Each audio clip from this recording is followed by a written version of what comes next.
Glory to God. Hallelujah. കർത്താവിൻ്റെ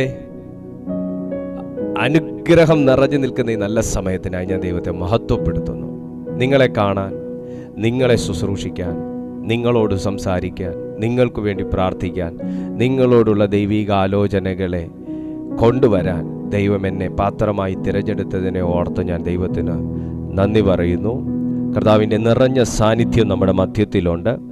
അനുദിനം ഈ മീറ്റിങ്ങിനെ ഏറ്റവും അധികം ഫലവത്താക്കി തീർക്കുന്നതും ഏറ്റവും അധികം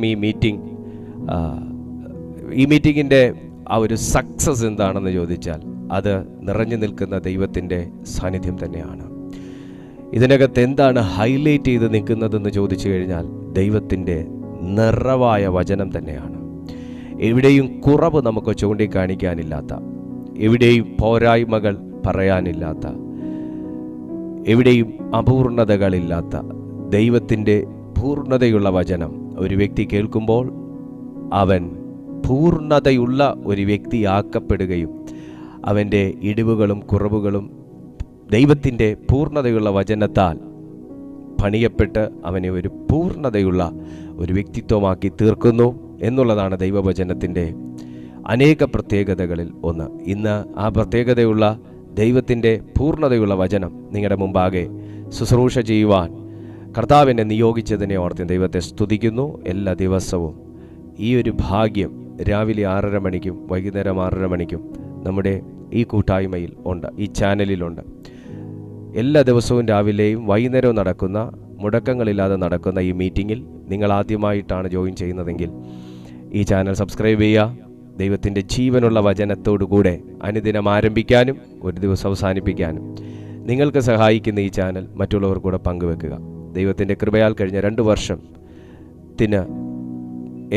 വർഷത്തിലേറെയായി ഈ ശുശ്രൂഷ നടത്തുവാൻ പരിശുദ്ധാത്മാവ് കൃപ ചെയ്യുന്നു. അനേക കുടുംബങ്ങളെ സ്പർശിക്കുന്നു, അനേക വ്യക്തിത്വങ്ങളെ പണിതെടുക്കുന്നു. ഒരു ദിവസം പോരാ ഇതിനകത്ത് സാക്ഷ്യം പറയാൻ വ്യക്തികളെ അനുവദിച്ചാൽ. അത്രത്തോളമാണ് ഓരോ ദിവസവും ഇതിനകത്തുകൂടെ പുറത്തു വരുന്ന സാക്ഷ്യങ്ങൾ. Very amazing. ദൈവത്തിൻ്റെ അപ്രസൻസ് ഒരു ശുശ്രൂഷകൻ എന്നുള്ള നിലയിൽ എൻ്റെ വിശ്വാസം വർദ്ധിച്ചിട്ടുള്ളതിൻ്റെ ഒരുപാട് ഘടകങ്ങളിലൊന്ന് ഈ പ്ലാറ്റ്ഫോമിലൂടെ കേൾക്കുന്ന ദൈവശബ്ദങ്ങളും ഈ പ്ലാറ്റ്ഫോമിലൂടെ കേൾക്കുന്ന സാക്ഷ്യങ്ങളാണ്. ഹോണസ്റ്റ്ലി ഐ ആം സേയിങ്, ഒരു ശുശ്രൂഷകൻ്റെ വിശ്വാസം വർദ്ധിക്കേണ്ടത് ഏറ്റവും അത്യാവശ്യമാണ്.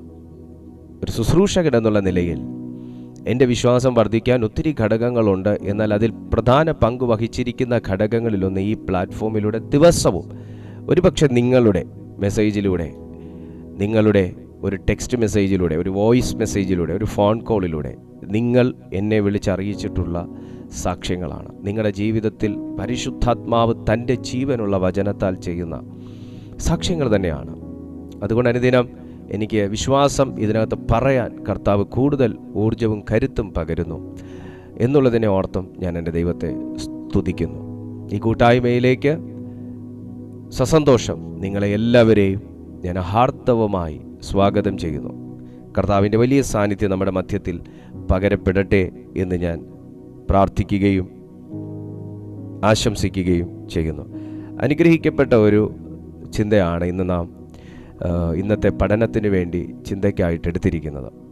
അത് യാക്കോബിൻ്റെ പ്രാർത്ഥനയെക്കുറിച്ചാണ്. ഒത്തിരി സമയമൊന്നും പോകത്തില്ല. ആ ഒരു ദൈവിക ആലോചന മാത്രം നിങ്ങളോട് ഷെയർ ചെയ്ത് പ്രാർത്ഥിക്കാനാണ് ദൈവകൃപയിൽ ശരണപ്പെടുന്നത്. അതുകൊണ്ട് അല്പസമയമേ ഉള്ളൂ. ഹ്യൂമൻ സൈക്കോളജി അനുസരിച്ച് നമുക്കൊരു 45 മിനിറ്റ് വരെ പരമാവധി കേട്ടിരിക്കാൻ പറ്റും. അത് കഴിഞ്ഞാൽ പിന്നെ നമ്മുടെ മൈൻഡ് ആകെ ഡിസ്റ്റർബ്ഡ് ആവും. അതുകൊണ്ട് 45 മിനിറ്റിനകത്ത് മാത്രം തന്നെ ഇന്നത്തെ സന്ദേശം പറഞ്ഞ് നിങ്ങൾക്കായി പ്രാർത്ഥിക്കാനാണ് ഞാൻ കർത്താവിൽ ശരണപ്പെടുന്നത്. അതുകൊണ്ട് വളരെ പ്രാർത്ഥനയോടെ, താല്പര്യത്തോടെ, പ്രതീക്ഷയോടെ നിങ്ങൾ ഇരിക്കുക. നമുക്ക് എല്ലാവർക്കും അറിയാവുന്നൊരു ഭാഗമാണ് യാക്കോബിൻ്റെ പ്രാർത്ഥന. യാക്കോബ് ശ്ലീഹായുടെ പ്രാർത്ഥന നമുക്കെല്ലാവർക്കും അറിയാവുന്ന ഒരു കാര്യമാണ്. എന്നാൽ വിശുദ്ധ ബൈബിളിൽ പ്രാർത്ഥന വീരന്മാരെ നമ്മൾ ഒത്തിരി പേരെ നമുക്ക് കാണാൻ കഴിയും. ബൈബിളിൽ പ്രാർത്ഥന വീരന്മാരെ ഒത്തിരി പേരെ കാണാൻ കഴിയും. നിങ്ങൾ ചിന്തിച്ചിട്ടുണ്ടോ എന്തുകൊണ്ടാണ് ഇവരൊക്കെ പ്രാർത്ഥനയ്ക്ക് ഇത്രയും പ്രാധാന്യം കൊടുക്കുന്നതെന്ന്?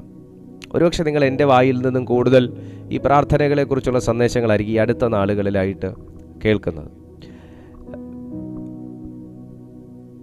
ഒരു പുരോഹിതനാണെങ്കിലും ഒരു ദൈവ പൈതലിനാണെങ്കിലും, ഒരു ശുശ്രൂഷ ചെയ്യുന്ന, വ്യത്യസ്ത നിലകളിൽ ശുശ്രൂഷ ചെയ്യുന്ന ഒരു വ്യക്തിക്കാണെങ്കിലും, എല്ലാവരുടെ ജീവിതത്തിലും അവരെ നിലനിർത്തുന്നത്, അവരെ ആ പുരോഹിത സ്ഥാനത്ത് നിലനിർത്തുന്നത്, അവരെ അവരുടെ ശുശ്രൂഷയിൽ നിലനിർത്തുന്നത്, അവരുടെ വിശ്വാസ ജീവിതത്തിൽ നിലനിർത്തുന്നത്, ക്രിസ്തുവുമായിട്ടുള്ള ബന്ധത്തിൽ അവരെ നിലനിർത്തുന്നത്, സുഹൃത്തെ, അഭിഷേകം മാത്രമല്ല, ദൈവത്തിൻ്റെ വചനവും വചനത്തിലുള്ള ഉറപ്പും അതുപോലെ തന്നെ പ്രാർത്ഥനയും പ്രാധാന്യമർഹിക്കുന്നു. യേശു കർത്താവ് മിനിസ്ട്രിയുടെ തിരക്കിൽ ഒരു ദിവസം പോലും പ്രാർത്ഥിക്കാതിരുന്നിട്ടില്ല. പക്ഷേ ഇതേ വാക്കുകൾ നാം കേട്ടുകൊണ്ട് നേരെ നാം നമ്മുടെ മുഖത്തേക്ക് തന്നെ നോക്കുകയാണെങ്കിൽ, തിരക്കുകളുടെ പേര് പറഞ്ഞ് എത്ര ദിവസം നമ്മളെല്ലാവരും പ്രാർത്ഥിക്കാതെ ഇരുന്നിരിക്കുന്നു.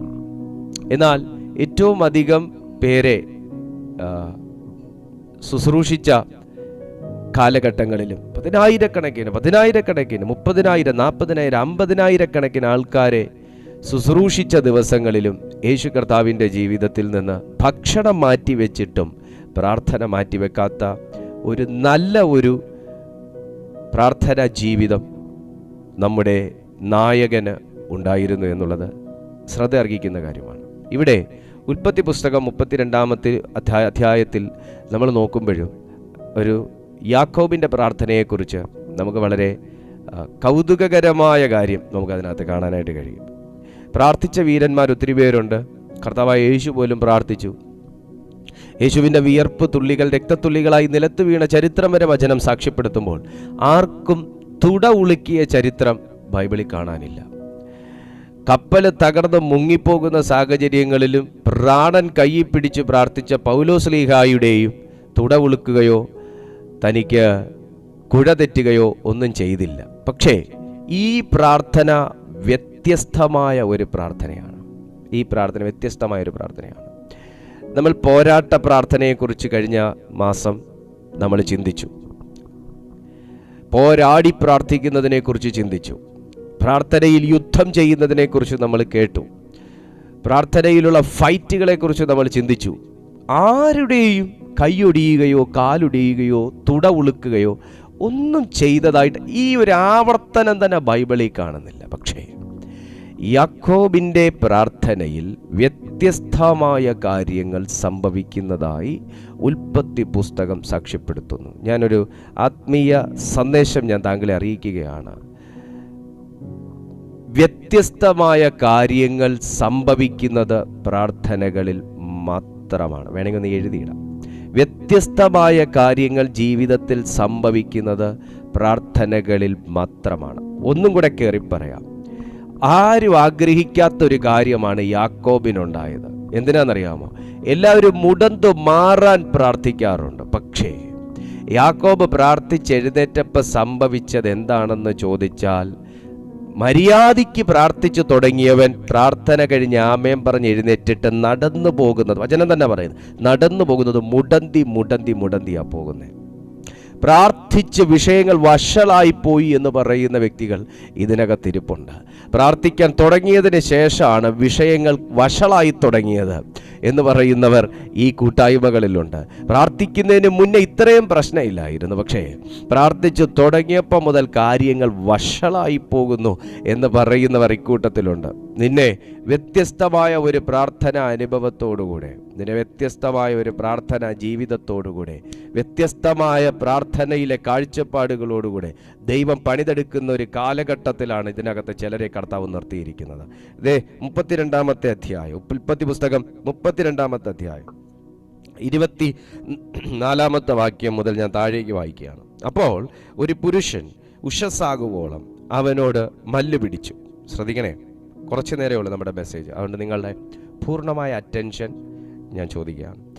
അവനെ ജയിക്കയില്ല എന്ന് കണ്ടപ്പോൾ, ശ്രദ്ധിക്കണം, അവനെ ജയിക്കയില്ല എന്ന് കണ്ടപ്പോൾ, ആ വാക്ക് നിങ്ങൾ ഓർത്ത് വെച്ചു, ജയിക്കയില്ല എന്ന് കണ്ടപ്പോൾ അവൻ അവൻ്റെ തുടയുടെ തടം തൊട്ടു. ആകയാൽ അവനോട് മല്ല് പിടിക്കയിൽ യാക്കോബിൻ്റെ തുടയുടെ തടം ഉളുക്കിപ്പോയി.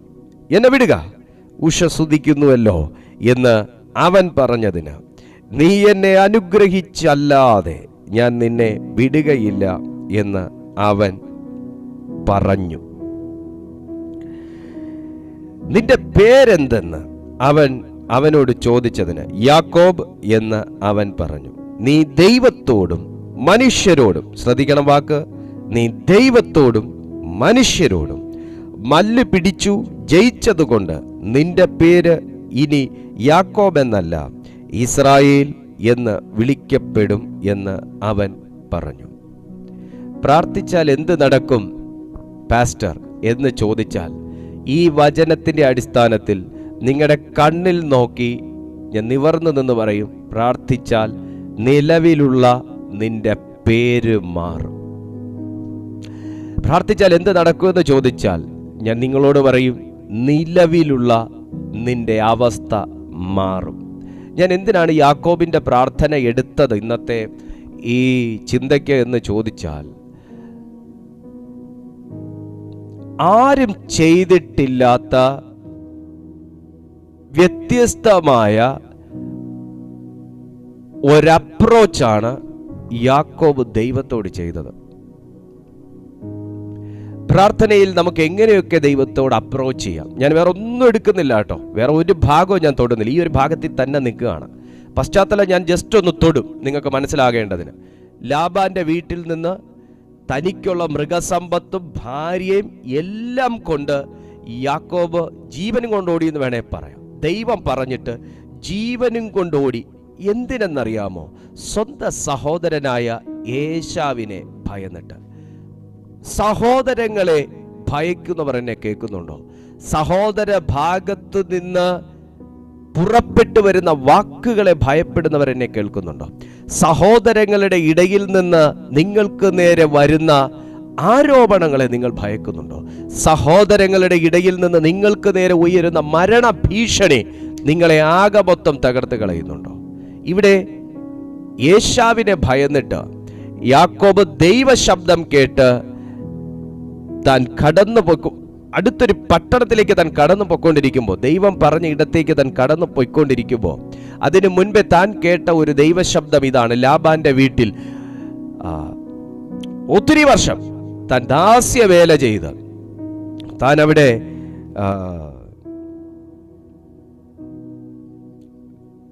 ലാബാന്റെ ഭവനത്തിൽ വസിച്ചു കൊണ്ടിരുന്നപ്പോൾ, ഒത്തിരി വർഷം താൻ അവിടെ അടിമ വേല ചെയ്ത് ജീവിച്ചു കൊണ്ടിരുന്ന സ്ഥാനത്ത് ഏശാവുമായി നിരപ്പ് പ്രാപിക്കാൻ യാക്കോബ് ഒത്തിരി പ്രാവശ്യം ആഗ്രഹിച്ചു. ഏശാവുമായിട്ട് നിരപ്പ് പ്രാപിക്കാൻ. പക്ഷേ ദൈവത്തിന്റെ ആത്മാവ് തന്നോട് പറഞ്ഞത് എന്തെന്നാൽ, നീ ഞാൻ ലാബാന്റെ അടുക്കൽ പരദേശിയായി പാർത്തു, ഇന്ന് വരെ അവിടെ താമസിച്ചു. എനിക്ക് കാളയും കഴുതയും ആടും ദാസിദാസന്മാരുമുണ്ട്. നിനക്ക് എന്നോട് കൃപ തോന്നേണ്ടതിനാകുന്ന യജമാനനെ അറിയിക്കുവാൻ ആളയക്കുന്നത്. ദൂതന്മാർ യാക്കോബിന്റെ അടുക്കൽ മടങ്ങി വന്ന്, ഞങ്ങൾ നിന്റെ സഹോദരനായ ഏശാവിന്റെ അടുക്കൽ പോകുന്നു, അവൻ 400 ആടുകളുമായി നിന്നെ എതിരേൽപ്പാൻ വരുന്നു എന്ന് പറഞ്ഞ് അങ്ങനെ താഴേക്ക് വായിക്കുമ്പോൾ 7-ാമത്തെ വാക്യം പറയുന്നു, യാക്കോബ് ഏറ്റവും ഭ്രമിച്ച് പരവശനായി. ഞാൻ അവിടെ നിർത്തുക. ചരിത്രം പഴയ നിയമമായതുകൊണ്ട് ചരിത്രം പറയാനാണെങ്കിൽ ഒത്തിരിയുണ്ട്. ലാബാന്റെ വീട്ടിൽ നിന്ന് നിനക്കിറങ്ങാം, നിന്റെ കൂടെ ഞാനുണ്ട് എന്നൊരു വാക്കാണ് യാക്കോബിന്റെ ബലം. ഇതിനകത്ത് ഈ വാക്ക് നിങ്ങൾ കേട്ടല്ലോ. ഞാൻ ഒത്തിരി ചരിത്രത്തിലോട്ട് പോകുന്നില്ല, ഇത്രയും കേട്ടല്ലോ. ലാബാന്റെ വീട്ടിൽ നിന്ന് റാഹേലിനെയും വിളിച്ചോണ്ട് യാക്കോബിന് ഇറങ്ങാം, നിന്റെ കൂടെ ഞാനുണ്ട് എന്ന് അബ്രഹാമിനോട് പറഞ്ഞതുപോലെ യാക്കോബും കേട്ട ഒരു ദൈവശബ്ദമാണ് ആകെ യാക്കോബിനുള്ളൊരു ബലം. ദൈവശബ്ദങ്ങളാണ് എനിക്കും നിങ്ങൾക്കുമെല്ലാം പല കാര്യങ്ങളിലും നിലനിന്നു പോകാനും ചില ഇടത്തേക്ക് മൂവ് ചെയ്യാനും ഒക്കെയുള്ള ബലം. ഈ ബലവും ഈ ദൈവശബ്ദവുമായി യാക്കോബ് യോർദാൻ എന്ന് പറയുന്ന നദിയുടെ മുൻപിൽ നിൽക്കുമ്പോൾ യാക്കോബ് തന്നെ പറയുന്ന ഒരു വാക്ക് എന്നെ വളരെ ചിന്തിപ്പിച്ച ഒരു വാക്കാണ്. ഒരുപക്ഷേ ഇതൊക്കെ ഈ വാക്യം ഞാൻ നിങ്ങളെ വായിച്ച് കേൾപ്പിക്കുമ്പോൾ എന്റെയും നിങ്ങളുടെയും നമ്മുടെ എല്ലാവരുടെയും ആഗോള വ്യാപകമായി കിടക്കുന്ന ദൈവസഭയുടെയും ഒക്കെ അവസ്ഥകൾ മറിച്ചൊന്നാകുകയില്ല എന്നാണ് എൻ്റെ വിശ്വാസം. ഇവിടെ ഈ 32-ാമത്തെ അധ്യായത്തിന്റെ തന്നെ 9-ാമത്തെ വാക്യം നിങ്ങളൊന്ന് നോക്കിയേ. പിന്നെ യാക്കോബ് പ്രാർത്ഥിച്ചത്, എന്റെ പിതാവായ അബ്രഹാമിന്റെ ദൈവവും എൻ്റെ പിതാവായ ഇസ്ഹാക്കിൻ്റെ ദൈവവുമായുള്ളവേ, നിന്റെ ദേശത്തേക്കും നിന്റെ ചാർച്ചക്കാരുടെ അടുക്കലേക്കും മടങ്ങിപ്പോകുക, ഞാൻ നിനക്ക് നന്മ ചെയ്യുമെന്ന് എന്നോട് അരുളി ചെയ്ത യഹോവേ, അടിയനോട് കാണിച്ചിരിക്കുന്ന സകല ദയയ്ക്കും സകല വിശ്വസ്തതയ്ക്കും ഞാൻ അപാത്രമത്രേ. ഒരു വടിയോടുകൂടെ മാത്രമല്ലോ ഞാൻ ഈ യോർദാൻ കടന്നത്. ഈ വാക്ക് എന്നെ വല്ലാതെ ചിന്തിപ്പിച്ചു. ഒരു വടിയോടുകൂടെ മാത്രമല്ലോ ഞാൻ ഈ യോർദാൻ കടന്നത്. മോശയോട് ചോദിച്ചാൽ മോശയും പറയും, ഒരു വടിയോടുകൂടെ മാത്രമല്ലോ ഞാൻ ഈ ചെങ്കടൽ വിഭാഗിച്ചത്. യാക്കോബിനോട് ചോദിച്ചാൽ യാക്കോബും പറയും, ഒരു വടിയോടുകൂടെ മാത്രമല്ലോ ഞാൻ ഈ യോർദാൻ കടന്നത്. ഒരുപക്ഷെ ചിലയിടത്ത് നീ ഇറങ്ങേണ്ടി വന്ന സ്ഥാനത്ത് നിങ്ങൾക്ക് മുറുകെ പിടിക്കാൻ വിശ്വാസം മാത്രമായിരുന്നിരിക്കാം ഉണ്ടായിരുന്നിരിക്കുക. നിങ്ങളുടെ തൊഴിലിടത്ത് നിന്ന് നിങ്ങൾക്ക് ഇറങ്ങേണ്ടി വന്ന സാഹചര്യത്തിൽ, നിങ്ങളുടെ ചാർച്ചക്കാരുടെ ഇടയിൽ നിന്ന് നിങ്ങൾക്ക് മാറി നിൽക്കേണ്ടി വന്ന സാഹചര്യത്തിൽ, നിങ്ങൾ ഏറ്റവും സ്നേഹിച്ച് ജനിച്ചു വളർന്ന നിങ്ങളുടെ പട്ടണത്തിൽ നിന്ന് നിങ്ങൾക്ക് മാറേണ്ട സാഹചര്യത്തിൽ,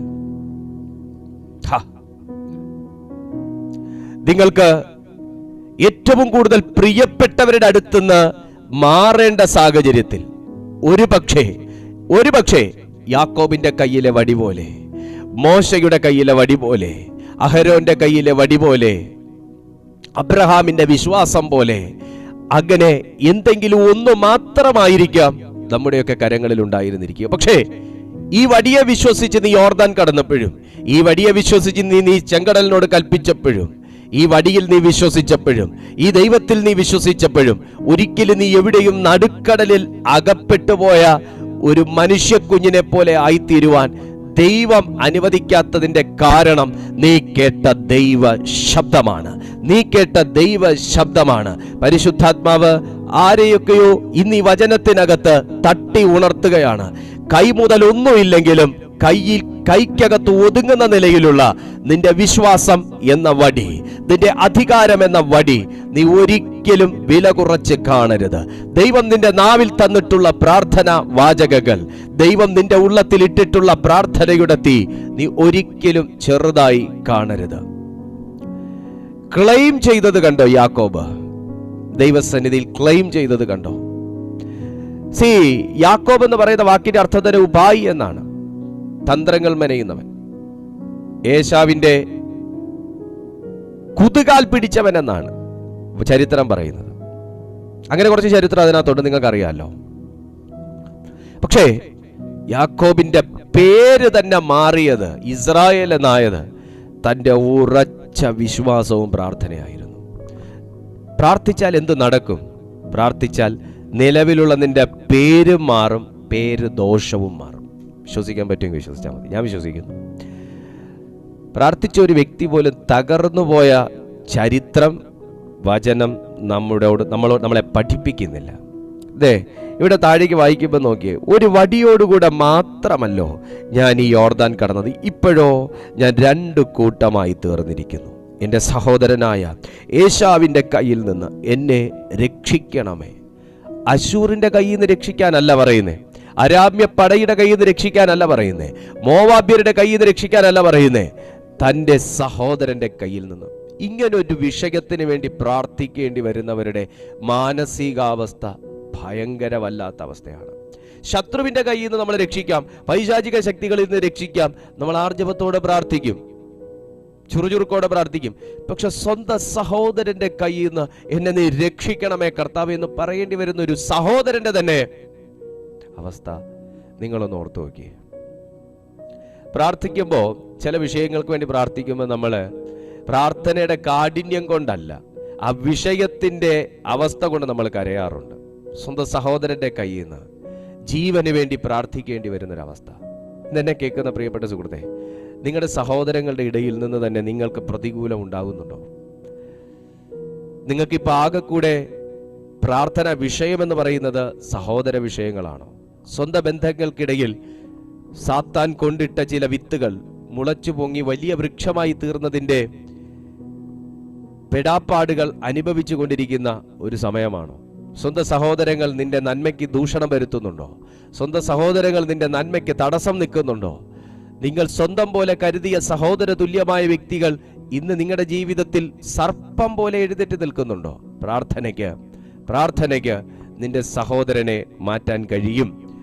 നിന്റെ സഹോദരന്റെ സ്വഭാവത്തെ മാറ്റാൻ കഴിയും. സഹോദര തുല്യമായിട്ട് നിൽക്കുന്നവരുടെ സ്വഭാവത്തെ ചൈതന്യപ്പെടുത്തുവാൻ കഴിയും. പ്രാർത്ഥനയ്ക്ക് അങ്ങനെ ഒരു ശക്തിയുണ്ട്. ഇവിടെ യാക്കോബിനെ സംബന്ധിച്ച് താഴേക്ക് തന്നെ നമ്മൾ വായിക്കുമ്പോൾ യാക്കോബിന്റെ പ്രാർത്ഥനയ്ക്കകത്ത്, നീയോ ഞാൻ നിന്നോട് നന്മ ചെയ്യും, നിന്റെ സന്തതി പെരുപ്പം കൊണ്ട് എണ്ണിക്കൂടാത്ത കടൽക്കരയിലെ മണൽ പോലെ ആക്കുമെന്ന് അരുളി ചെയ്തുവല്ലോ. അന്ന് രാത്രി അവൻ അവിടെ പാർത്തു, തന്റെ പക്കലുള്ളതിൽ തന്റെ സഹോദരനായ ഏശാവിന് സമ്മാനമായിട്ട് എന്ന് പറഞ്ഞ യാക്കോബ് നല്ലതു നോക്കി എല്ലാ മൃഗങ്ങളിൽ നിന്നും ഏശാവിന് സമ്മാനം വേർതിരിക്കുകയാണ്. എന്തിനാണെന്നറിയാവോ?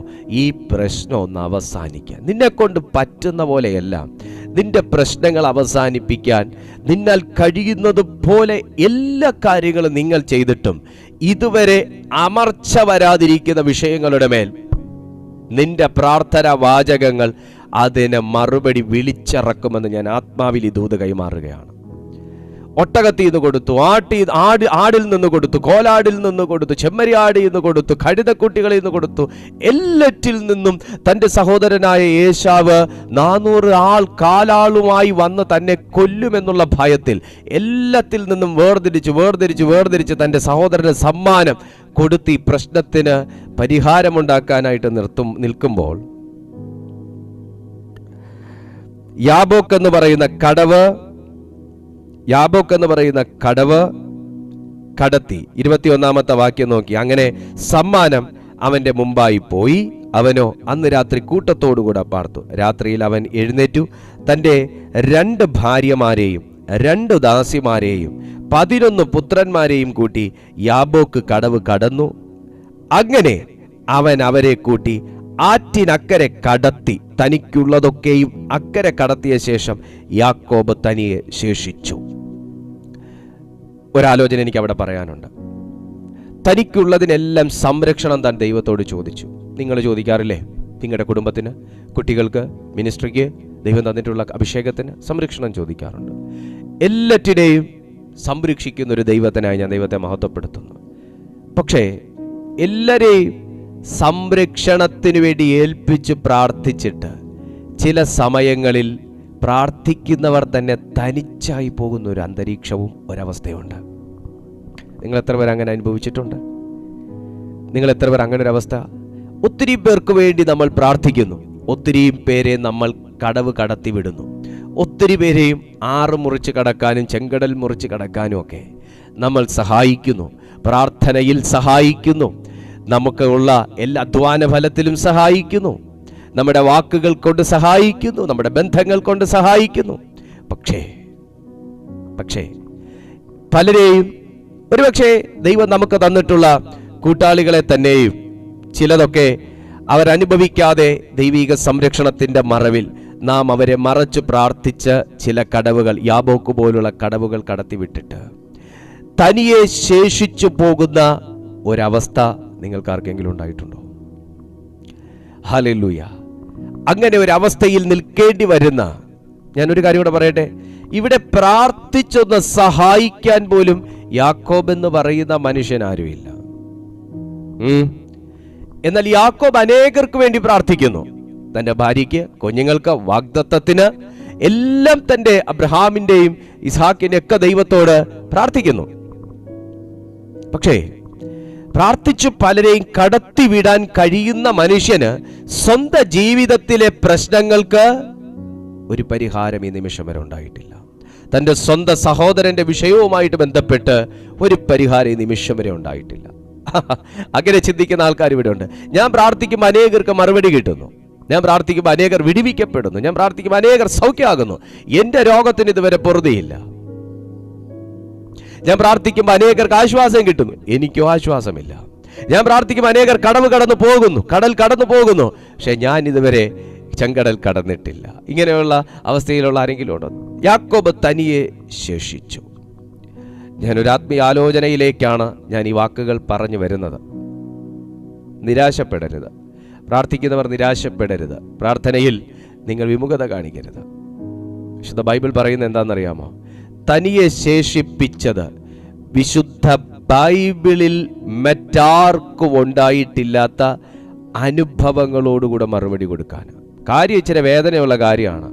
തൻ്റെ തുടയുടെ അറ്റം ഉളുക്കിപ്പോയി എന്ന് പറയുമ്പോൾ, ഇടുപ്പിൽ നിന്ന് തുടയെല്ല് ഉളുക്കി എന്ന് പറയുമ്പോൾ, ആ ഉളുക്കിൻ്റെ വേദന ഇച്ചിരി വല്ലാത്ത വേദനയാണ്. പ്രാർത്ഥിക്കുന്നവർക്ക് വേദന ഉണ്ട് എന്നുള്ളത് ഇതിൽ നിന്ന് നമുക്ക് മനസ്സിലാക്കാൻ കഴിയും. ഒരു യുദ്ധമാണ് പ്രിയപ്പെട്ടവരെ പ്രയർ എന്ന് പറയുന്നത്.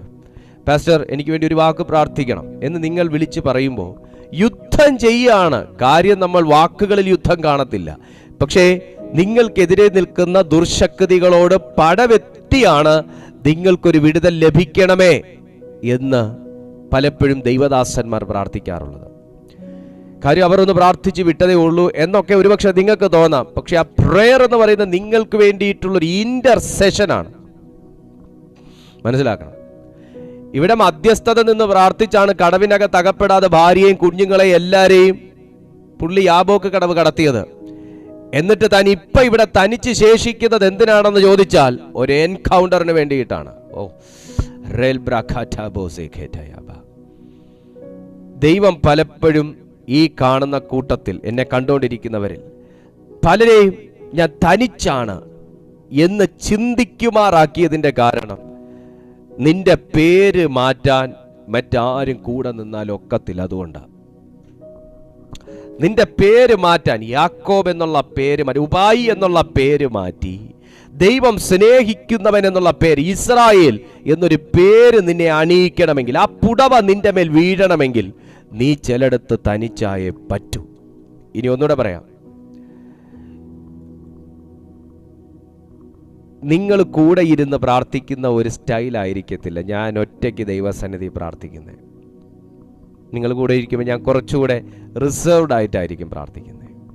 എന്നാൽ ഞാൻ ഒറ്റയ്ക്ക് ദൈവസന്നിധി പ്രാർത്ഥിക്കുന്ന സമയം കുറച്ചും കൂടെ ലിബറലായിട്ടായിരിക്കും പ്രാർത്ഥിക്കുന്നത്. പലരെയും നിന്റെ അരികിൽ നിന്ന് ദൈവം മാറ്റി നിർത്തി പ്രാർത്ഥനയിൽ നിന്നെ ഒറ്റയ്ക്കിരുത്തുന്നതിൻ്റെ കാരണം ഓപ്പൺ മൈൻഡഡ് ആയിട്ട് നീ ഒന്ന് മാറാൻ തന്നെയാണ്. നീ ഓപ്പൺ മൈൻഡഡ് ആകണം.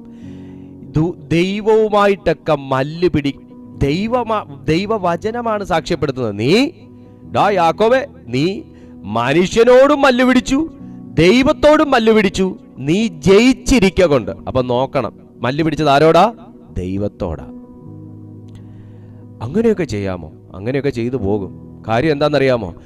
ഒരു വിടുതൽ ഇനി മുകളിൽ നിന്നല്ലാതെ വേറെ എവിടുന്നും പ്രതീക്ഷിക്കാനില്ല.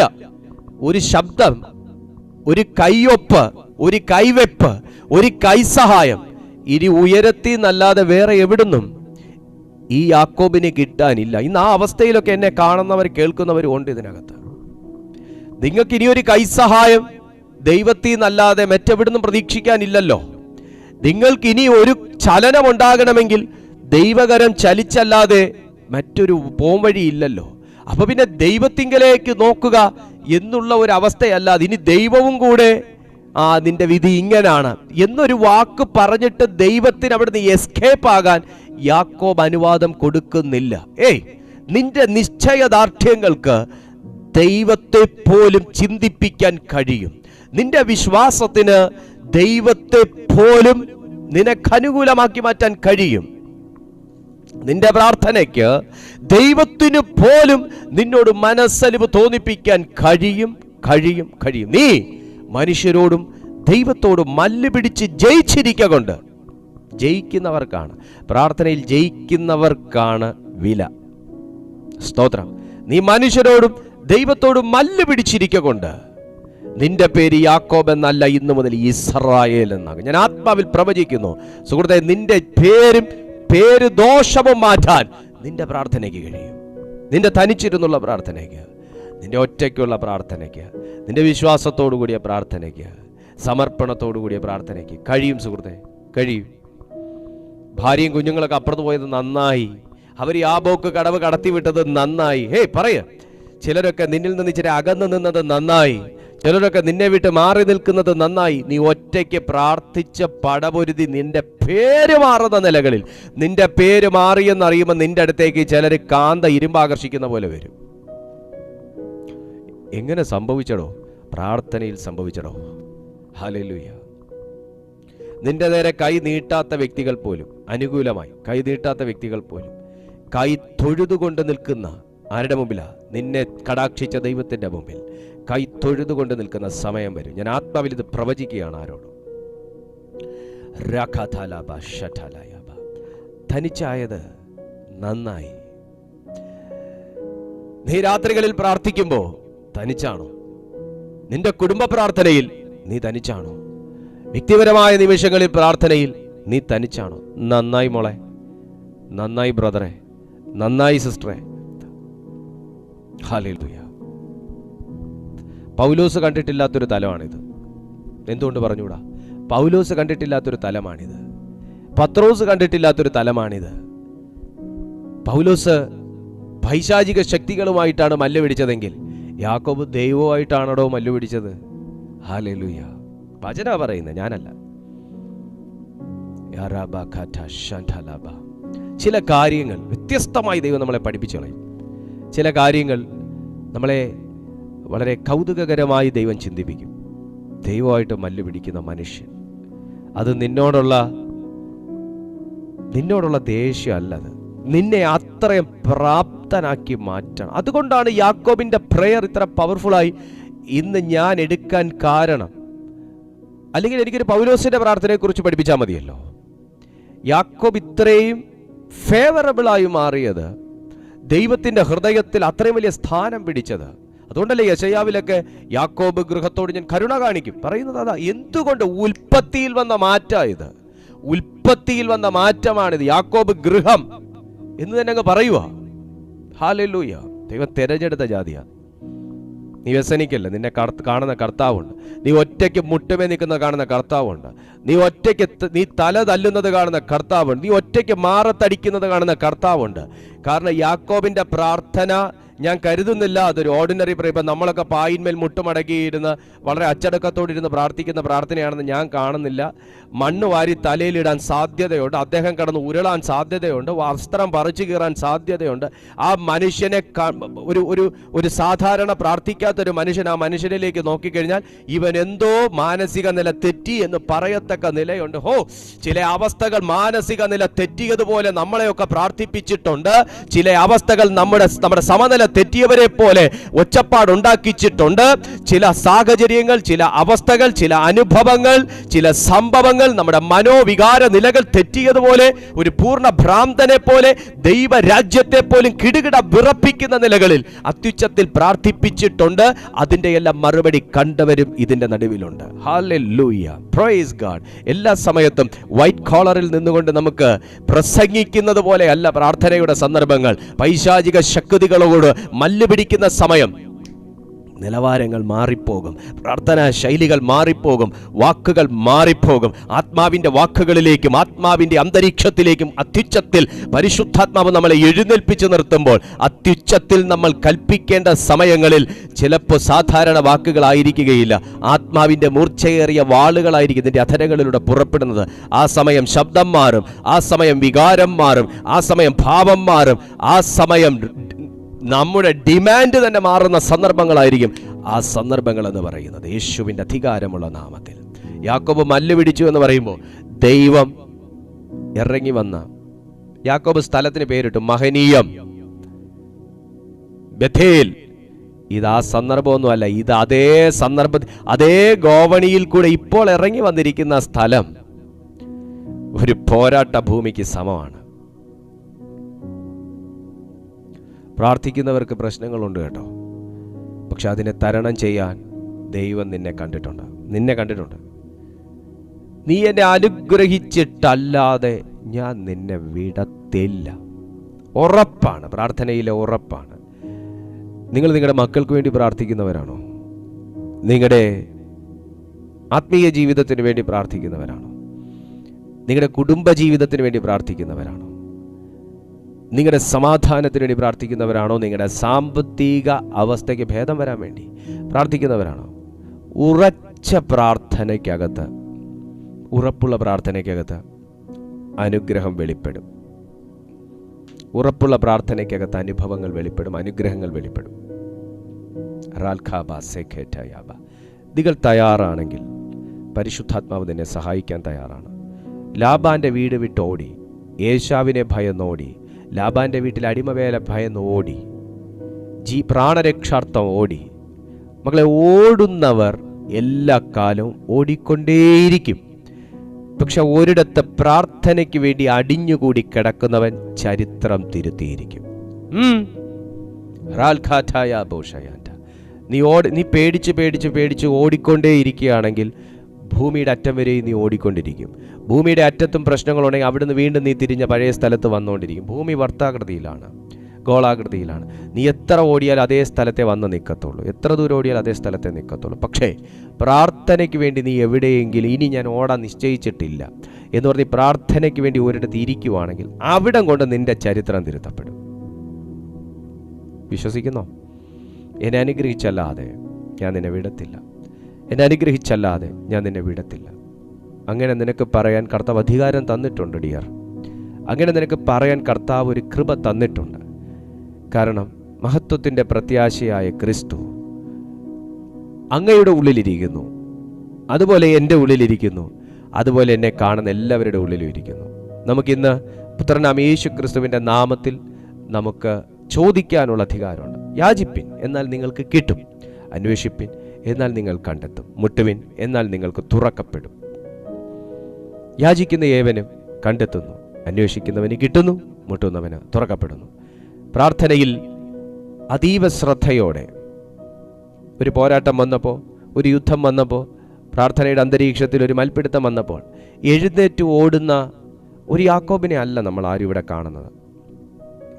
തനിക്കുള്ളവരെയെല്ലാം സംരക്ഷണ പ്രാർത്ഥനയോടുകൂടെ അക്കരെ കടത്തി, യാബോക്ക് കടവ് കടത്തിയിട്ട് തനിയെ ശേഷിച്ചിരുന്ന ഒരനുഭവം കൊണ്ടല്ലാതെ ഞാൻ ഇവിടുന്ന് മുമ്പോട്ടില്ല എന്ന് പറയുന്ന ഒരു പ്രാർത്ഥന പോരാളിയെയാണ് ഇന്ന് ഈ കാലഘട്ടത്തിനും നിങ്ങളുടെ ഭവനത്തിനും ആവശ്യം. ഇതുപോലുള്ള വീര്യമുള്ള പ്രാർത്ഥനയുടെ ആത്മാവുള്ള വ്യക്തിത്വങ്ങളെയാണ്. അതുകൊണ്ട് നിരാശപ്പെടാതെ, കാര്യസാധ്യത്തിന് വേണ്ടി പ്രാർത്ഥിക്കാതെ, ദൈവസ്നേഹത്തിൽ നിറഞ്ഞ് പ്രാർത്ഥിക്കാൻ നമുക്കെല്ലാവർക്കും കർത്താവ് കൃപ തരട്ടെ. ദൈവത്തോട് പരാതി പറയുന്ന ഒരു വ്യക്തിയല്ല, ദൈവത്തോട് പ്രീ പ്ലാൻഡ് ആയിട്ടിരുന്നു കൊണ്ട് എന്ത് ചെയ്യണമെന്ന് പറയുന്ന ഒരു വിവേകശാലിയായ ഒരു പ്രാർത്ഥനാ വീരനെയാണ് നാം യാക്കോബിൽ കാണുന്നത്. യാക്കോബിനെ കുറിച്ച് പറയാനാണെങ്കിൽ നമുക്ക് കുറ്റങ്ങൾ കാണാം, കുറവുകൾ കാണാം. അതുകൊണ്ട് തന്നെയാണല്ലോ യാക്കോബ് പറഞ്ഞത്, നിങ്ങൾ നോക്കി, യാക്കോബ് പറഞ്ഞ വാക്ക് നമ്മൾ ആരും ഓർക്കാതിരിക്കരുത്. നമ്മളും ഒക്കെ ഒരു യാക്കോബ് തന്നെയാണ് കേട്ടോ. ഈ പറയുന്ന അനുഗ്രഹങ്ങൾക്കും ഈ പറയുന്ന നന്മയ്ക്കും ഈ പറയുന്ന ഉയർച്ചയ്ക്കൊന്നും നമ്മൾ പാത്രമായിട്ടൊന്നുമല്ല. ഇവിടെ യാക്കോബ് പറയുന്ന നോക്കിയേ, പിന്നെ യാക്കോബ് പ്രാർത്ഥിച്ചു പറഞ്ഞത്, എൻ്റെ പിതാവായ അബ്രഹാമിൻ്റെ ദൈവവും എൻ്റെ പിതാവായ ഇസ്ഹാക്കിൻ്റെ ദൈവവുമായുള്ളവേ, കേട്ടെ, നിന്റെ ദേശത്തേക്കും നിന്റെ ചാർച്ചക്കാരുടെ അടുക്കിലേക്കും മടങ്ങിപ്പോകുക. ഞാൻ നിനക്ക് നന്മ ചെയ്യുമെന്ന് എന്നോട് അരുളി ചെയ്ത യഹോവേ, അടിയനോട് കാണിച്ചിരിക്കുന്ന സകല ദയയ്ക്കും സകല വിശ്വസ്തതയ്ക്കും ഞാൻ അപാത്രമത്രേ. കഴിവുകൊണ്ട് നമ്മളെ കടാക്ഷിച്ചു എന്നാണോ? നമ്മുടെ ഫാസ്റ്റിംഗ് കണ്ട് കർത്താവ് മനസ്സലിഞ്ഞ് പേടിച്ച്, അയ്യോ ഇനിയിപ്പോൾ ചെക്കൻ ഭക്ഷണം കഴിച്ചില്ലെങ്കിൽ ചത്തുപോയാലോ എന്ന് കരുതിയിട്ടെന്നാണോ? ഒന്നുമല്ല. നമ്മൾ ഈ അനുഭവിക്കുന്ന ഒന്നിനും നമ്മൾ യോഗ്യരല്ല. പക്ഷേ ദൈവം നമ്മെ പണിതെടുത്തുകൊണ്ടിരിക്കുകയാണ്. ദൈവത്തിൻ്റെ ടൂൾസാണ് നമ്മൾ ഓരോരുത്തരും. അത് മൂർച്ചയുള്ള ആയുധങ്ങളാണെങ്കിൽ മാത്രമേ ദൈവത്തിന് പ്രയോജനപ്പെടുത്താൻ പറ്റൂ. നിങ്ങൾ തനിച്ചാകുന്നത് നിങ്ങളെ ഉരസി മൂർച്ച കൂട്ടിയെടുക്കാനാണ്. നിങ്ങളെ ചില മധ്യത്തിൽ ഞാനൊരു കാര്യം പറഞ്ഞ് നിർത്തുക. ഈ ദാവീദ് എന്ന് പറയുന്ന മനുഷ്യന്റെ മുമ്പിലേക്ക് സിംഹവും കരടിയെയൊക്കെ കൊണ്ടിട്ട് കൊടുത്തില്ലായിരുന്നു. ഈ ബാലന്റെ കയ്യിൽ കൊണ്ടിട്ട് കൊടുത്തില്ലായിരുന്നെങ്കിൽ, കേട്ടേ പറ്റൂ, ഈ പറയുന്ന ദാവീദിന്റെ മുൻപിൽ സിംഹത്തെയും കരടിയെയും കടിച്ചു കീറുന്ന നിലവാരത്തിൽ അവന്റെ നേരെ വാ വിളർന്ന് അവനെ കടിക്കാൻ, ദാവീദ് എന്ന് പറയുന്ന മനുഷ്യനെ കടിക്കാൻ കൊണ്ടുവന്നില്ലായിരുന്നു എങ്കിൽ എങ്ങനെ ഗോലിയാത്തിനെ കൊല്ലാൻ ഞാൻ ഇതിനു മുന്നേ കാട്ടിൽ കരടിയെയും സിംഹത്തെയും വാ വലിച്ചു കീറിയ ചരിത്രം എനിക്കുണ്ടെന്ന് പറയാൻ പറ്റുമായിരുന്നു? പ്രശ്നങ്ങൾ ഇല്ലാത്തവൻ എങ്ങനെ പ്രശ്നങ്ങളെക്കുറിച്ചൊരു വ്യക്തി പറയുമ്പോൾ മനസ്സിലാക്കാൻ പറ്റും? പനി വന്നിട്ടില്ലാത്തവൻ എങ്ങനെ പനിച്ചൂട് അറിയാൻ പറ്റും? എന്ന് പറയുന്നത് പോലെയാണ് പ്രാർത്ഥനാ ജീവിതത്തിൽ എനിക്ക് പ്രതിസന്ധികൾ ഉണ്ടാകരുതെന്നും പ്രശ്നങ്ങൾ ഉണ്ടാകരുതെന്നും, ഞാൻ കർത്താവിനെ അറിഞ്ഞത് തന്നെ പ്രശ്നത്തിന് കുറവ് വരാനാന്നൊക്കെ പറയുന്നത് ബാലിശമാണ്. അതിൻ്റെ നടുവിൽ ദൈവം മൂർച്ച കൂട്ടിയെടുക്കാൻ നമ്മെ പ്രാർത്ഥനയുടെ കൃപ പകർന്ന് പരിശുദ്ധാത്മാവ് നമ്മളെ പണിതെടുത്തുകൊണ്ടിരിക്കുകയാണ്. യാക്കോബ് ദൈവത്തോട് പറഞ്ഞു, ഞാൻ ഈ അനുഭവിക്കുന്ന നന്മയ്ക്കൊന്നും ഞാൻ യോഗ്യനല്ല കർത്താവ്, ഞാൻ അപാത്രമാണ്.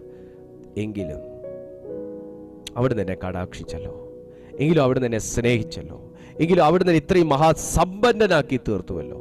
ഞാൻ അങ്ങേക്ക് നന്ദി പറയുന്നു കർത്താവേ. ഇപ്പോൾ അടിയനെ മുകളിലേക്ക് അനുഗ്രഹിച്ചല്ലാതെ ഞാൻ നിന്നെ വിടത്തില്ല. നമുക്ക് ദൈവസന്നിധിയിലൊന്ന് പ്രാർത്ഥിക്കാം.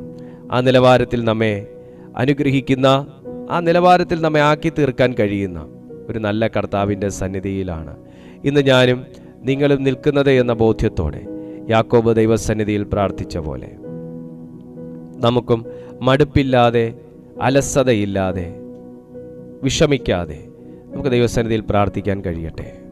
പിതാവേ, ഷാലാബാഖാറ്റായാബ, നീ ഒറ്റപ്പെട്ടു പോയി എന്ന് നിനക്ക് തോന്നുന്നുണ്ടെങ്കിൽ, നീ ഒറ്റപ്പെടുമോ?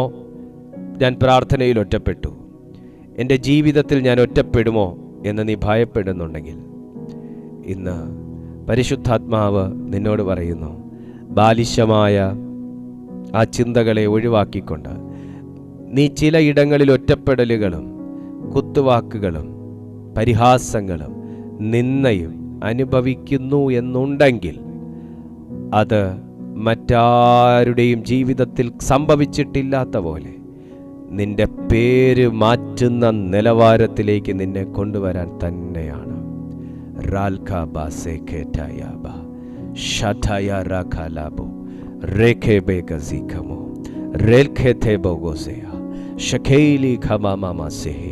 പ്രാർത്ഥിച്ച് എല്ലാവരും ഒന്ന് പ്രാർത്ഥിച്ചേ, എല്ലാ ദൈവമക്കളും ഒന്ന് പ്രാർത്ഥിച്ചേ. ഷഹൽ ബ്രഹാസിസ് റേഖേ ബ്രഹോസേയ റേഖേ മേ ഒന്ന് പ്രാർത്ഥിച്ച ദൈവമക്കൾ. ഒരു വ്യത്യസ്ത അനുഭവം ഇതിനകത്ത് ഇപ്പോൾ ഉണ്ടാകും.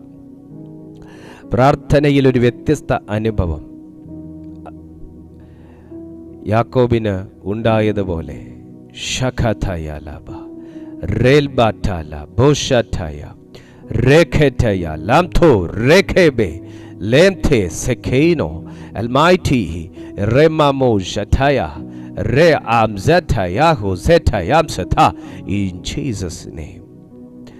ചില പ്രധാനപ്പെട്ട ഘട്ടങ്ങളിൽ നീ ഒറ്റയ്ക്ക് തീരുമാനമെടുക്കേണ്ട അവസ്ഥകൾ വന്നിട്ടില്ലേ?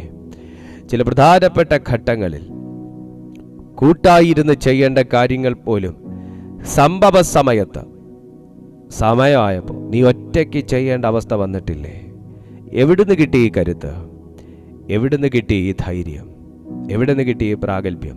നീ എപ്പോഴൊക്കെയോ ദൈവസന്നിധിയിൽ തത്തുല്യമായ അനുഭവത്തിലൂടെ കടന്നുപോയപ്പോൾ നിന്റെ പ്രാർത്ഥനകളിലൂടെ ദൈവം നിന്റെ മേൽ വിതറിയതാണിതൊക്കെ. നീ പോലും അറിയാതെ നിന്റെ പ്രാർത്ഥന വേളകളിൽ പരിശുദ്ധാത്മാവ് നിന്നെ ഒരുക്കിയെടുത്തുകൊണ്ടിരിക്കുകയാണ്. നീ പോലും അറിയാതെ നിന്നെ കരുത്തനാക്കി മാറ്റിക്കൊണ്ടിരിക്കുകയാണ്. നമ്മൾ പോലും അറിയാതെ ആത്മമണ്ഡലത്തിൽ അസാധാരണമായ ചലനങ്ങൾ ഉണ്ടായിക്കൊണ്ടിരിക്കുകയാണ്. ഓരോ പ്രാവശ്യവും നീ ലഭ്യമാകുന്ന സമയങ്ങളിൽ ദൈവസന്നിധിയിൽ ചെലവിടുന്നത് നിന്നെ അസാധാരണക്കാരനും അസാധാരണക്കാരിയുമാക്കിയ ഒരു വ്യക്തിയാക്കി മാറ്റിക്കൊണ്ടിരിക്കുകയാണ്. ഇതൊന്നും നഷ്ടമല്ല. നീ ദൈവസന്നിധിയിൽ ചിലവിടുന്നതൊന്നും നഷ്ടമല്ലെന്ന് പരിശുദ്ധാത്മാവ് ആരെയൊക്കെ ഓർമ്മിപ്പിക്കുകയാണ് ഈ സമയം.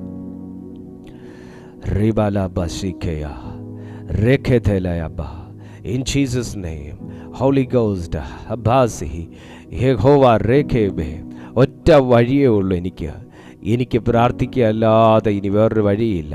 ഒട്ടകം കൊടുത്തിട്ട് മനസ്സലിയാത്തവൻ, ആട് കൊടുത്തിട്ട് മനസ്സലിയാത്തവൻ, ദൂതന്മാരെ അയച്ചിട്ട് മനസ്സലിയാത്തവൻ, യാക്കോബ് പറയാ, ഇനി പ്രാർത്ഥിച്ചല്ലാതെ വിടുതലില്ല, പ്രാർത്ഥിച്ചല്ലാതെ വിടുതലില്ല, പ്രാർത്ഥിച്ചല്ലാതെ ഇനി വിടുതലില്ല, പ്രാർത്ഥിച്ചല്ലാതെ ഇനി വിടുതലില്ല. എവിടുന്ന് കിട്ടി തനിക്ക് ഈ ചിന്ത? പിതാക്കന്മാരിൽ നിന്ന് പകർന്നു കിട്ടി. അപ്പനമ്മമാരെ, നിങ്ങളുടെ പ്രാർത്ഥന പാഠവം കണ്ട് തലമുറകൾ വളരട്ടെ. നിങ്ങളുടെ പ്രാർത്ഥന ജീവിതം കണ്ട് മക്കൾ അത് കോപ്പി ചെയ്യട്ടെ. നിങ്ങളുടെ പ്രാർത്ഥനയിലെ വിശ്വാസം കണ്ട് മക്കൾ അത് അഡോപ്റ്റ് ചെയ്യട്ടെ. യാക്കോബിനോട് ചോദിച്ചാൽ പറയും, ഞങ്ങളുടെ പിതാക്കന്മാർ മുതലുള്ളൊരു രീതിയാണ് പ്രാർത്ഥിക്കുന്നത്, അതിനപ്പുറം വിശ്വാസമൊന്നും മറ്റാരിലും ഇല്ല. In Jesus name. ഇനി ആരൊക്കെ ഇനിയിപ്പോൾ കൈവിട്ടാലും കൈവിടാത്തൊരു ദൈവം ഉണ്ട് എന്ന് ഞങ്ങൾ അറിയുന്നു എന്ന് യാക്കോബ് പറയുന്നത് നിങ്ങൾക്ക് കേൾക്കാം. ഇന്നൊന്ന് വിശ്വസിച്ചേ. നിൻ്റെ എത്ര വർഷം പഴക്കമുള്ള കാര്യങ്ങളാണെങ്കിലും നിൻ്റെ ഉറച്ച പ്രാർത്ഥനയ്ക്ക് നിങ്ങളുടെ ജീവിതത്തിന് വ്യത്യാസം കൊണ്ടുവരാൻ കഴിയും. ഷൈഖയനിയാൽ ബറാഖോ രബദബബദഗ ജബാഥരബബ ശംദുനി അബ്ദുനിരിബിദിൽ ഖമാന അധുരിബിബിദിഗഡഗ ശഗദബബദിഗൽ ഖര. In Jesus name. പിതാവേ, ഞാൻ ഈ ജനത്തെ ബ്ലസ് ചെയ്ത് പ്രാർത്ഥിക്കുന്നു.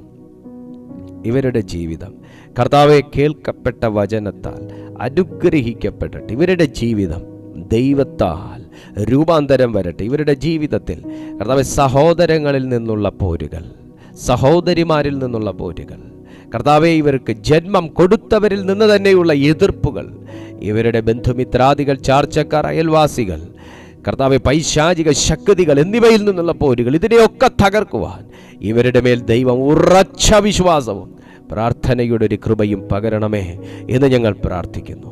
കർത്താവ് യേശുവിൻ്റെ നാമത്തിൽ രോഗത്താൽ ദുരിതമനുഭവിക്കുന്നവർ, പലവിധ വ്യാധികളാൽ ഭാരങ്ങളാൽ വലയുന്നവർ, സാമ്പത്തിക ബുദ്ധിമുട്ടിനാൽ ബുദ്ധിമുട്ടുന്നവർ, എല്ലാവർക്കും വേണ്ടിയും അപ്പാ ഇന്ന് ഞാൻ ദൈവസന്നിധിയിൽ ഒരു അഭിഷിക്തൻ എന്നുള്ള നിലയിൽ എൻ്റെ ജനത്തിന് വേണ്ടി ഞാൻ ദൈവത്തോട് പ്രാർത്ഥിക്കുന്നു. അപ്പാ, ഇവരുടെ ജീവിതങ്ങളിൽ ഒരു വ്യത്യാസം ഇന്നു മുതൽ ഉണ്ടാകട്ടെ. ഇവർ ദൈവത്തിന് പ്രയോജനമുള്ളവരായി മാറട്ടെ. ഇവർ ദൈവകൃപ നിറഞ്ഞവരായി മാറട്ടെ. ഇവരുടെ ദേശത്തിൽ ഇവരൊരു സാക്ഷിയായി മാറട്ടെ. ഇവരുടെ മേൽ വ്യക്തിപരമായി കിടക്കുന്ന ശുശ്രൂഷകൾ യേശുവിൻ്റെ നാമത്തിൽ അതെല്ലാം പ്രയോജനപ്പെടുന്ന നിലകളിൽ തുറന്നു വരട്ടെ. ഞാൻ ഇവർക്കായി പ്രാർത്ഥിക്കുന്നു. അവിടുന്ന് ഇവരെ അനുഗ്രഹിച്ചിരിക്കയാൽ സ്തോത്രം. മഹത്വം അങ്ങേക്ക് യേശുവിൻ നാമത്തിൽ തന്നെ. ആമേൻ. നിങ്ങളുടെ വ്യക്തിപരമായ പ്രാർത്ഥനയിൽ ഞങ്ങളുടെ പ്രെയർ ഹാളിൻ്റെ കൺസ്ട്രക്ഷനെ കൂടെ നിങ്ങൾ വഹിക്കുക. കഴിയുന്നവർ പ്രെയർ ഹാളിൻ്റെ കൺസ്ട്രക്ഷനെ ഫിനാൻഷ്യലി സപ്പോർട്ട് ചെയ്യുക. നിങ്ങൾക്ക് ഏത് നിലയിലും നിങ്ങളുടെ ഓഫറിങ്സ് ഞങ്ങളിലേക്ക് എത്തിക്കാനുള്ള എല്ലാ ഡീറ്റെയിൽസും ഇതിൽ കൊടുത്തിട്ടുണ്ട്. നിങ്ങൾ തീർച്ചയായിട്ടും ആ കാര്യങ്ങളിൽ സഹകരണം കാണിക്കും എന്ന് ഞാൻ പൂർണ്ണമായി വിശ്വസിക്കുന്നു. നിങ്ങളുടെ വിലയേറിയ പ്രാർത്ഥനയും ഞങ്ങൾ ചോദിക്കുന്നു. ഞാൻ ഈ പറഞ്ഞതുപോലെ പ്രാർത്ഥനയ്ക്ക് പലതും തുറന്നു കൊണ്ടുവരുവാൻ കഴിയും എന്ന് ജീവിതത്തിൽ അനുഭവിച്ചറിഞ്ഞിട്ടുള്ളൊരു വ്യക്തി എന്നുള്ള നിലയിലും കൂടെയാണ് ഇന്നത്തെ ഈ സന്ദേശം ഞാൻ ഇതിനകത്തെടുത്തിരിക്കുന്നത്. സോ ദൈവാത്മാവ് എനിക്ക് തന്ന ഈ സന്ദേശത്തിനകത്ത് അസാധാരണമായ ശക്തിയുണ്ട്. പലരുടെയും ജീവിതങ്ങളിൽ വലിയ മാറ്റങ്ങൾ ഇന്ന് കൊണ്ടുവന്നിട്ടുണ്ട് എന്നും ഞാൻ വ്യക്തമായി തിരിച്ചറിയുന്നു. സ്വർഗത്തിലെ ദൈവം നിശ്ചയമായിട്ടും നിങ്ങളെ പണിതെടുക്കും. നിങ്ങളുടെ ജീവിതത്തിൽ വലിയ വ്യത്യാസങ്ങൾ കൊണ്ടുവരും എന്ന് ഞാൻ പൂർണ്ണമായി ഉറയ്ക്കുന്നു, വിശ്വസിക്കുന്നു, ഞാനത് മനസ്സിലാക്കുന്നു. കർത്താവ് നിങ്ങളെ സഹായിക്കട്ടെ. നമുക്കിപ്പോൾ ഒരു വാക്ക് ആശീർവാദം പറയാം. പിതാവായ ദൈവത്തിൻ്റെ സ്നേഹവും പുത്രനായ യേശു ക്രിസ്തുവിൻ്റെ കൃപയും പരിശുദ്ധാത്മാവിൻ്റെ കൂട്ടായ്മയും കാവലും ഇന്ന് കേൾക്കപ്പെട്ട അനുഗ്രഹിക്കപ്പെട്ട തിരുവെഴുത്തിനോടും കർത്താവെ ഈ സന്ദേശം കേൾക്കുവാൻ ദൈവം കൂട്ടിവരുത്തിയ സകല ജനത്തോടുകൂടെയും അങ്ങയുടെ വിശുദ്ധന്മാരോടുകൂടെയും ഇന്നും എന്നും ഞങ്ങളുടെ കർത്താവും രക്ഷകനുമാകുന്ന യേശുക്രിസ്തുവിൻ്റെ മടങ്ങിവരവോളവും ഉണ്ടായിരിക്കുമാറാകട്ടെ. ആമേൻ. യേശുക്രിസ്തു മൂലം നമുക്ക് സകലത്തിന്മേലും ജയം തന്ന ദൈവത്തിന് സ്തോത്രം. Hallelujah, hallelujah, hallelujah. ദൈവമായ കർത്താവ് നിങ്ങളെ സഹായിക്കട്ടെ.